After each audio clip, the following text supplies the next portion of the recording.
Bonjour et bienvenue dans La Vendée en direct sur TV Vendée. Direction la minoterie Planchot qui, depuis 5 générations, propose de la farine aux professionnels de la boulangerie en Vendée. Une farine aujourd'hui labellisée Commerce équitable France, des préoccupations au cœur des valeurs portées par Xavier Planchot, le directeur général de l'entreprise. Et c'est notre invité du jour. Bonjour Xavier. Bonjour. Vous allez bien? Très bien. Oui, parfaitement, merci. Alors, je le disais en intro, votre production entière est labellisée Agriéthique. Est-ce que vous pouvez m'expliquer un petit peu ce que c'est concrètement? Alors qu'est-ce que c'est? Donc Agriéthique, donc c'est une filière.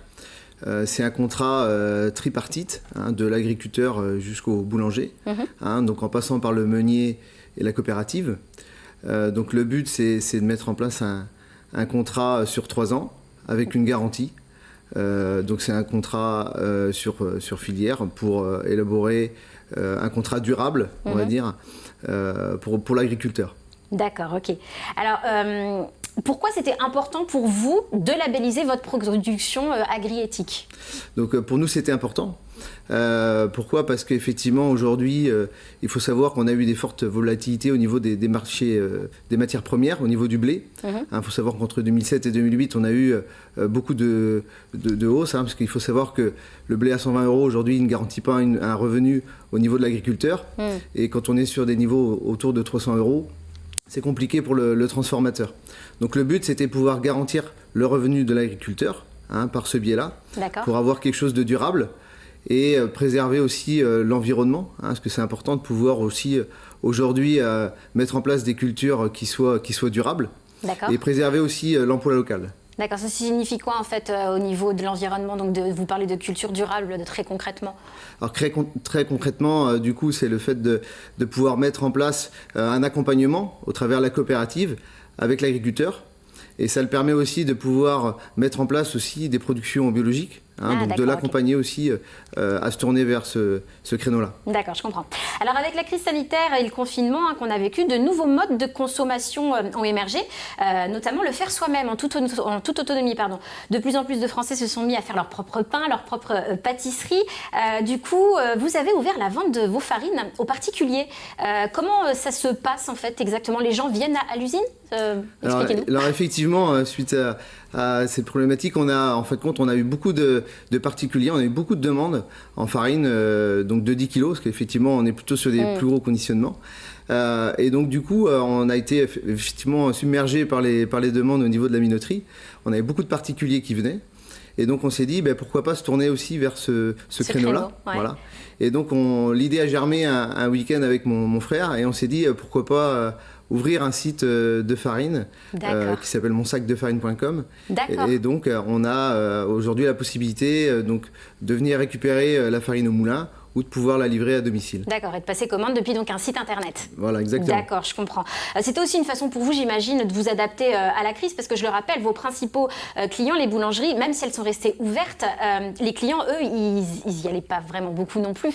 Donc peut-être une occasion finalement de se diversifier aussi dans ce moment difficile. Voilà, effectivement, le but c'était de pouvoir se diversifier, ouvrir la possibilité aux particuliers de venir au moulin. Et effectivement, on a mis aussi cette farine-là en commerce équitable avec Agriéthique. D'accord. Donc c'est presque finalement un nouveau métier que vous vous êtes inventé, vous devenez e-commerçant finalement. Oui, voilà, exactement. Alors effectivement, c'est un nouveau créneau.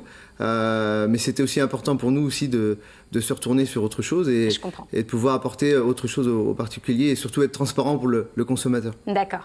Quand on est une maison séculaire comme la vôtre, je rappelle que vous existez depuis 1912, c'est important de se diversifier pour durer? Effectivement, oui, c'est important de se diversifier pour avoir une continuité sur les métiers et avoir toute la filière. Effectivement. Est-ce que vous pensez que cette crise va changer les mentalités durablement? Est-ce qu'on va consommer plus local, plus éthique, mieux finalement, à votre avis? Alors je pense que le fait d'avoir eu cette crise, ça permet le consommateur s'est retourné sur de la proximité. Et je pense que justement sur le domaine de commerce équitable, qui est une démarche importante, on a vraiment une transparence. Et je pense que sur la proximité, le consommateur aujourd'hui, il est très sensible à ça. D'accord. Du moulin à eau, à l'usine, au top de la technologie, et puis maintenant le e-commerce, c'est quoi votre prochain défi? Est-ce que vous y réfléchissez déjà? on y réfléchit effectivement, hein, c'est quelque chose, il faut toujours se tourner vers l'avenir.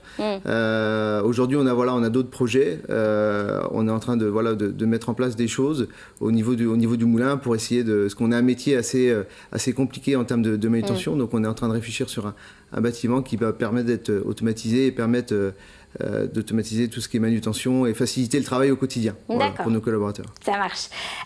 Est-ce qu'il y a une 6e génération prête à prendre la relève quand ce sera le moment? Ah bah peut-être, effectivement. Hein. J'espère bien, en tout cas. Hein, j'espère qu'il y aura une 6e génération. C'est vrai que ce serait la continuité du travail qu'on a fait au sein de la minoterie, donc ça serait vraiment bien. Ça marche. D'ailleurs, on dit souvent que les enfants, ce sont les consommateurs de demain. On s'inquiète aussi beaucoup de la planète qu'on va leur laisser. Cette démarche agriatique, est-ce que c'est un héritage aussi que vous aimeriez transmettre et faire perdurer dans votre entreprise? Alors effectivement, et c'est quelque chose qu'on souhaite mettre en place pour l'avenir. Cette démarche agriétique, elle permet de commerce équitable, ça permet d'être plus serein pour l'avenir, au moins de favoriser du coup l'emploi et de la continuité de notre entreprise. Donc ça, c'est vrai que c'est important pour l'avenir et aussi pour l'environnement. Ouais, je comprends. On arrive bientôt au terme de cette émission, il nous reste encore quand même une bonne minute. Est-ce qu'il y aurait quelque chose qu'on n'aurait pas évoqué, que vous aimeriez ajouter? C'est à vous. D'accord. Je pense qu'aujourd'hui, cette démarche qu'on met en place, c'est très important pour nos générations à venir. On l'a souligné tout à l'heure, une 6e génération. Je pense que le fait d'être dans cette démarche-là de commerce équitable, ça permet de mettre en place les choses pour l'avenir et surtout que ce soit une activité pérenne. Voilà. D'accord, ça marche. Bon, ce sera le mot de la fin, donc l'activité pérenne pour l'avenir, pour consommer mieux et local, et c'est un beau mot de la fin, je pense.